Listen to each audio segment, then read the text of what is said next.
When writing about a character who is religious or spiritual, you are, in my opinion, basically writing about someone in a relationship. A person who genuinely believes in God or gods or the universe or, whatever, will have a relationship with the divine or higher power. Sometimes. The point is that even if you, the writer, do not believe that relationship is real, it is very real to your character. And also, if you're writing about a fantasy and you have decided that the gods, do exist in your book and that they do respond to, relationships that their followers make with them, then yeah, you're still writing about relationship. But obviously, not all characters have that relationship. And if that's the case, think about why that is. Why don't they have that relationship? It could be for a very large variety of reasons. It can help you understand how they view their religion or spiritual beliefs. Let's just go ahead and say that a relationship between your character and their God is there. So is that relationship positive or is it negative? For a lot of people, it's kind of mixed. If you watch Fiddler on the Roof, a lot of Tevye's dialogue with God is complaining.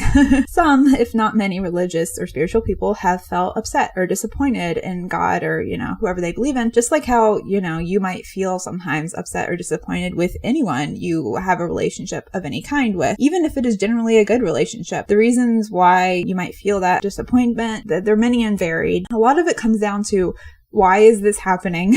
Which is a question that pops up in Fiddler on the Roof as well. But anyways, let's say, you have determined the state of the relationship. So then you can consider, is this relationship a large part of the character's life or does it only come up occasionally? So in Frasier, I think there was a couple episodes where he bargained with God when his brother was having an open heart surgery or something. And of course, shenanigans ensued because it is a sitcom. But the point is that these episodes were one of the only times whenever we saw anything of any relationship that Frasier had with God, because that was basically the extent of it, asking for and bargaining for favors, which is the case for a lot of people. I think that there is a conception or a misconception that the majority of religious people, their relationship with God is just that, just bargaining for favors, just asking for favors, which I think that's very silly. For a lot of people, it is more complex than that. Is that a part of the relationship? Yes. Is that all of the relationship? For a lot of people, no. The point is that for some people, the relationship is more significant, it's more prevalent. In Fiddler on the Roof, Tevye's relationship with God is not perfectly positive, but he's talking with God very often. If you have a character whose relationship with God or whatever higher power they believe in is similarly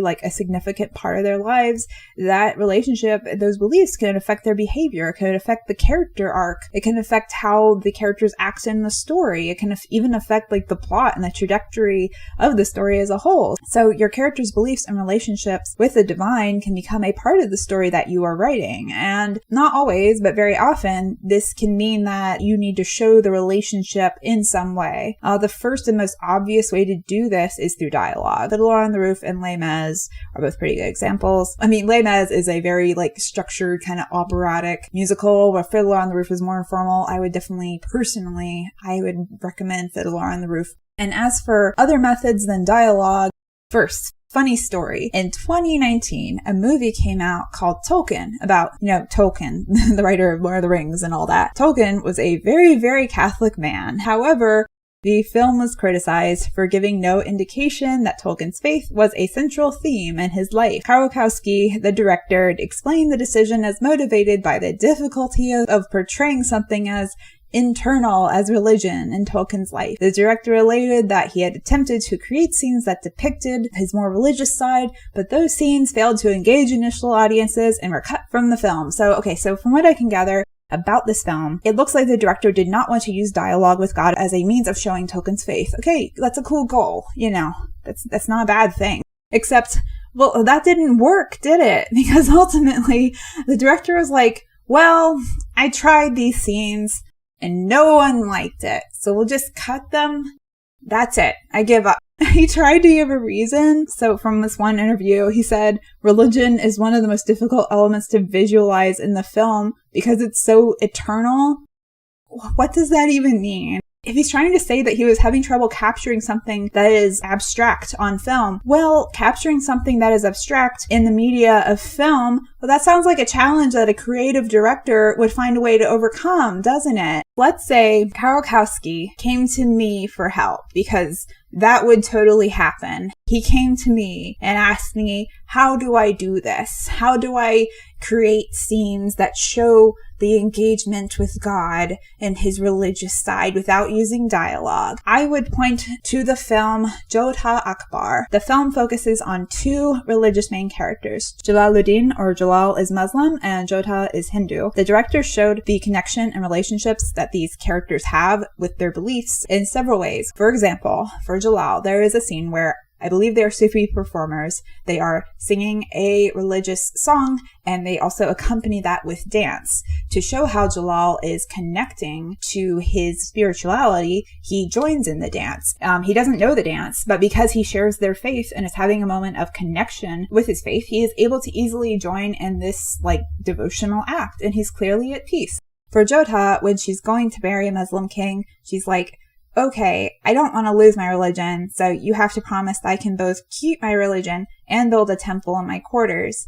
So we get the visuals of the temple, and we also get music. There's an old hymn that is sung at least a couple points in the story, and it's both highly devotional and very beautiful. And she's also shown singing at one point, so it's 100% clear that this is showing her faith, her beliefs. And you might be noticing a pattern here. We have music, we have dance, we have design for, the temple. And then we have more music. Art is a really wonderful and also aesthetically pleasing way to show a character's relationships with their beliefs. And it's something that you can very easily commit to film.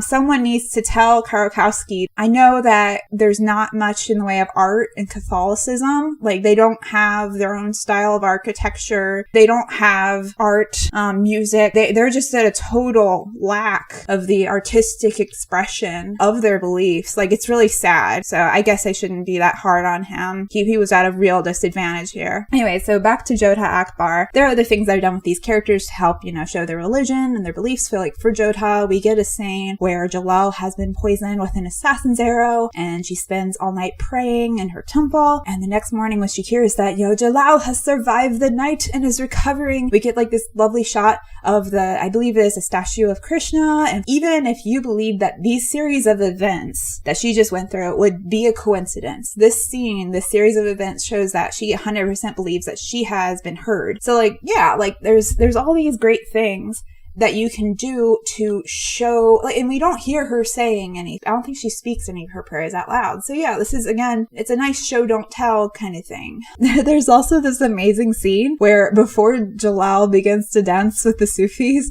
this heavenly glow shines on him. I wish every movie with religious characters could have a moment like this. If we had a moment in the Tolkien film where it looked like he was about to be beamed up into space, I bet the film would have broke even at the box office. That was a joke, by the way. But also maybe not. Tolkien was apparently criticized for being boring. Having a scene like this could have livened things up a bit. And it also only earned $9 million after having a $20 million budget, and Jodha Akbar was a commercial success. So if it works, it works. And by the way, if you want to say I'm being mean to the Tolkien film and that I'm misrepresenting it, please do comment down below and share your thoughts on that, because I will admit I haven't seen it. You can comment and tell me all the reasons I'm wrong. I will learn more, and anyone who's reading the comments will learn more, and they'll be better for everyone. But you should still watch Jodha Akbar. That's it. That's the moral of this video.